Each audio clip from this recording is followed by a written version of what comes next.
Washington, D.C. is hosting a major annual pro-Israeli event. The American-Israel Public Affairs Committee, AIPAC, has drawn pro-Israeli politicians and lobbyists from across the United States and other parts of the world to its conference in the U.S. Capitol. The AIPAC conference is where Israelis spend and lobby heavily to make sure the highest levels of American leadership never hesitate to back Israel.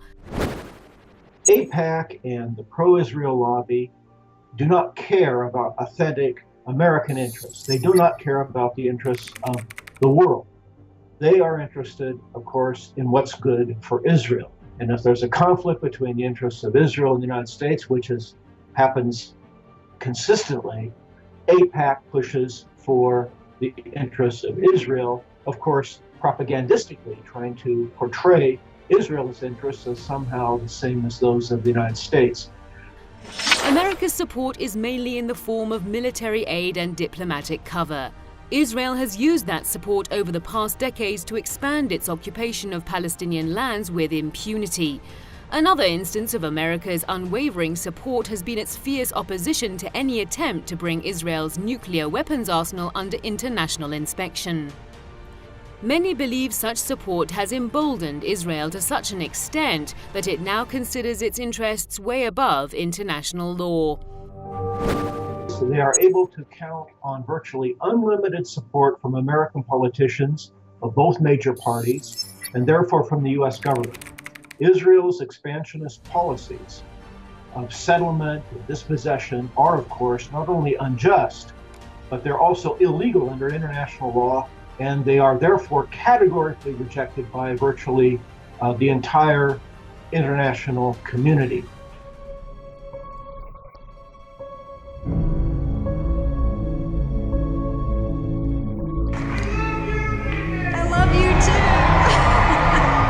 This year's AIPAC conference comes at a time when the United States has taken its political support for Israel to a whole new level. A few months ago, US President Donald Trump declared Jerusalem al-Quds as Israel's capital, infuriating the Palestinians. Top US officials attending the AIPAC conference hailed the decision and described it as a milestone in relations between America and Israel. Jerusalem is the capital of Israel. That's a fact. And President Trump had the courage to recognize that fact when others would not. Each year, the annual AIPAC conference, like the one we're seeing now, is a reminder to everyone of the craven and corrupt depths to which American political life has fallen.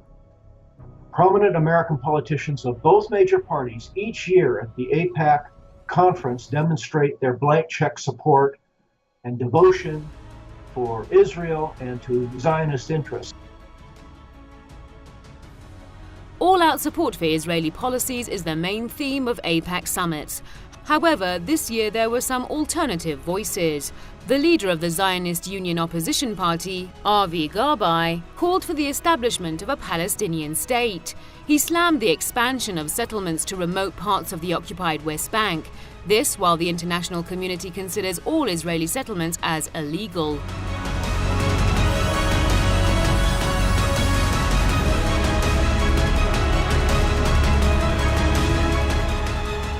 AIPAC conferences usually have an anti-Iran theme, with US and Israeli officials describing the Islamic Republic as a common threat.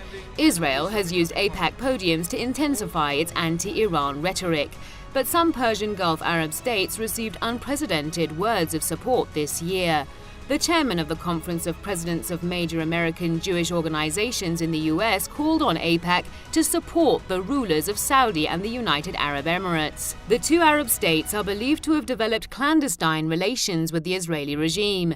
They have drawn criticism from Muslim leaders for their secret dealings with a regime deeply engaged in systematic violations of Palestinian human rights.